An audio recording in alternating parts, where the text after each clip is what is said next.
All right. Hey everyone. Still trying to figure out this mic thingy, but I guess this sound is gonna record. I'm so happy to be here. My intention with this video and podcast is to share awareness on the subject of addictions. And I think as a person that has struggled for 10 years with addiction, it really has slowed down my path towards living a happy life, if you want. It was always kind of having the feeling of having someone in my back holding me, like dragging me backwards, not wanting me to go forward and to be successful or to make some money or have a healthy relationship or have a career or go to university, get a diploma. It was always that feeling that I had a shadow that just wanted self-destruction, pretty much. That shadow was so strong during the last 10 years of my life that I even gave her a name, and few people that knows me are gonna recognize this name, but I gave her a name because at some point of my drinking and addiction, I couldn't even recognize myself in the action I was doing. In the last few years, when I was drinking, what would happen is I would get into a really bad blackout. The last times I remember were very awful for myself and for people around me.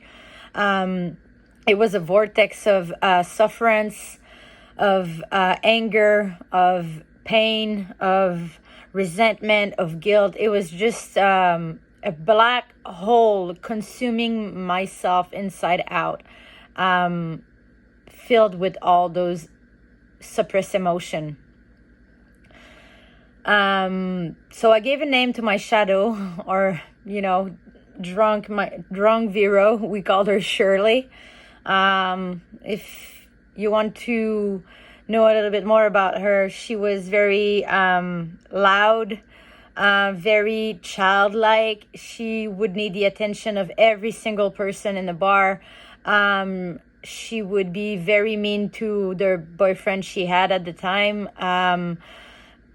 Very, very mean. I would literally ignore them and pretend it didn't exist and just go around the bar talking to anyone or everyone that wanted my attention and give it to them instead. At the time, I didn't understand what was that kind of like this action, why I would do that. But now reflecting back, I know that I was not even able to accept love. And when I was drinking and getting to a blackout, this simple idea of having someone that loves me, wants to take care of me, would disgust me. I remember being disgusted by my boyfriends wanting to touch me or get close to me or take care of me. I would get very aggressive, like, get the fuck out, like, just go away, don't touch me, I don't want to have anything to do, just go somewhere else, let me be. And I would get like in that rage and just kind of being very aggressive, and I would just repel them, not even being able to have them close to me physically. When I was drunk, it was just too much. So I think a part of me very deep inside didn't want to be loved and didn't believe she could be loved. I'm talking about it and it's making me very emotional because I lost very good people in my life. Very, very good people. Honest guys, good guys, that really just wanted the best for me. And I made them live a living hell because I was not able to accept love at a deep level, I just needed the numbness, the codependency, the feeling of being with someone and not being alone, because alone, those thoughts were even worse. It was anxiety and, feeling by myself. So I would find a boyfriend because I couldn't live with myself. And when I didn't have a boyfriend, I would just dig deep deep down in alcohol because I couldn't even stand myself. Looking back now, it's like I didn't want to be me. I didn't want to look at myself in the mirror. I didn't want to be Veronique. I just wanted to be anyone else than myself. And alcohol was giving me that. It was giving me a persona. It was giving me confidence. It was giving me fake happiness. And I really thought that was me for the last 10 years. Like, this person had became me. Like, this loud, attention seeker person was me.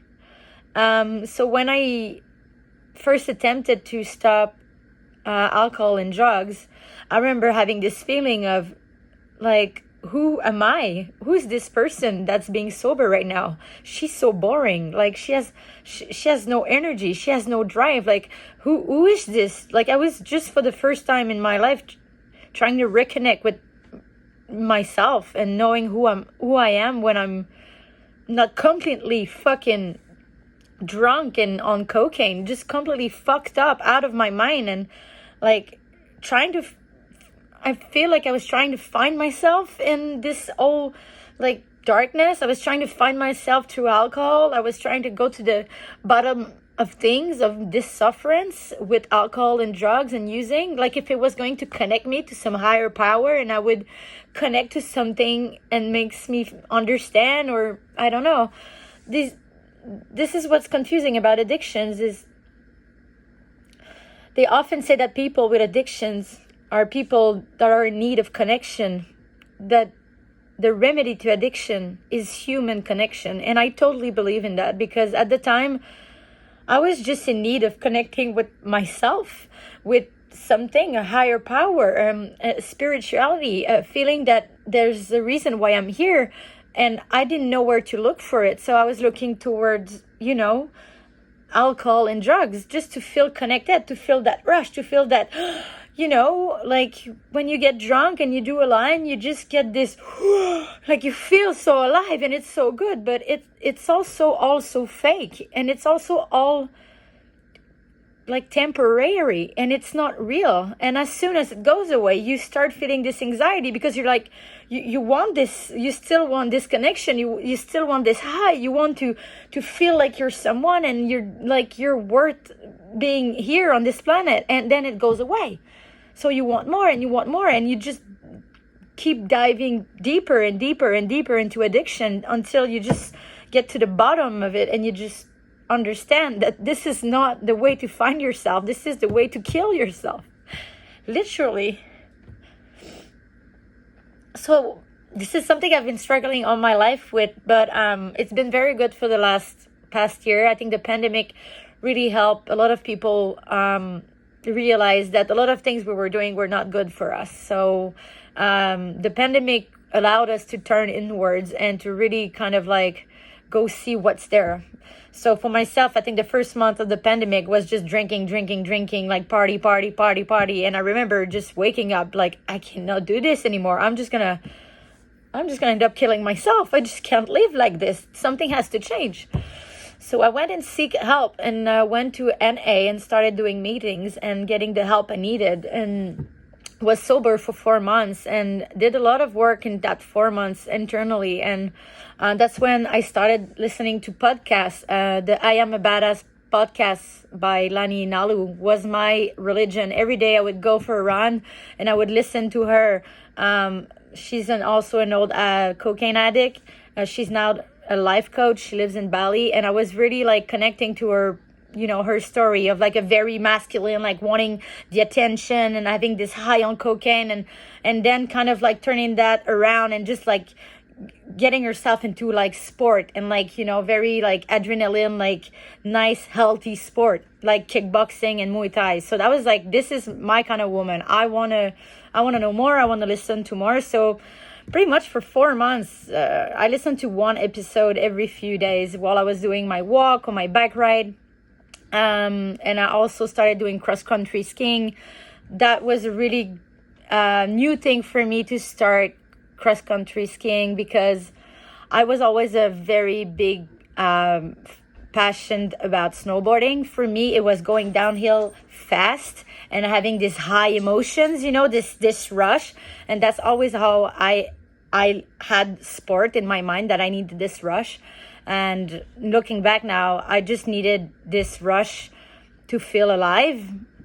And it was very unhealthy because sometimes I would go very fast, and I know if I fell or ran into something, I would really break myself and even kill myself. Sometimes I would go so fast, I was like, yep, if I fall right now, this is the end of it. And I would like this feeling because I had nothing to lose, and this feeling was all I had at this moment. So I went really mad into snowboarding, like in the wrong way, just kind of wanting this rush and this high. And so that's why this last winter, for me to decide to sell all my snowboard stuff and start cross-country skiing was very different for me, because it's a very lonely sport, and it's a very, very slow, easygoing sport, which is totally different from the Vero I knew that was like drinking and using, because she needed like super high, intense, emotions. So while I got sober, I realized I was not that person. I'm actually quite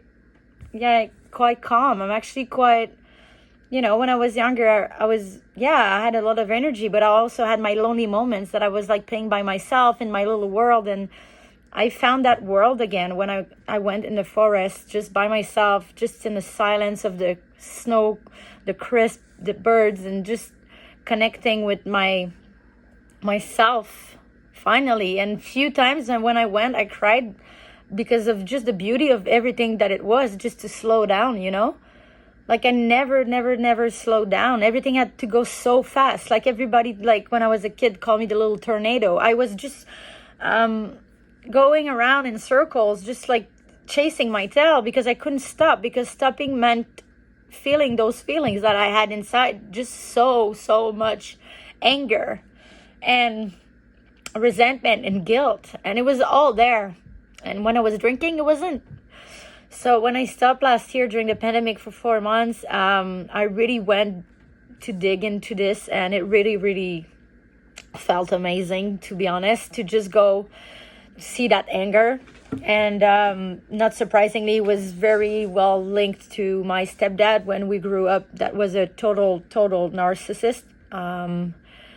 I was never enough. I was not his girl. I had 2 brothers that were from him. I wasn't from him.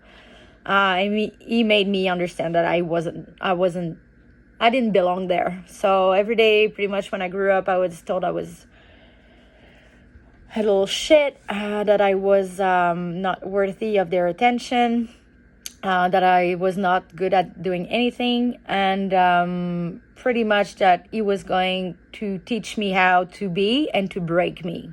That was his words. I'm going to break you, and you're going to end up shutting your mouth for good. And that was the kind of things I was listening to when I was growing up. So that pretty much fucked up a kid growing up, listening to those kind of words. And there's a few events with my brothers and my mom as well, that he was very violent, that I felt very powerless and hopeless when I was a kid, because I wanted to help them and I couldn't.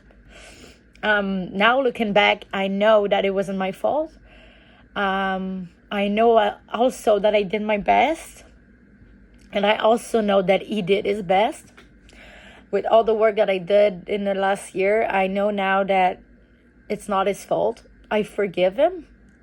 He did the best he could with what his parent gave me, which is not much.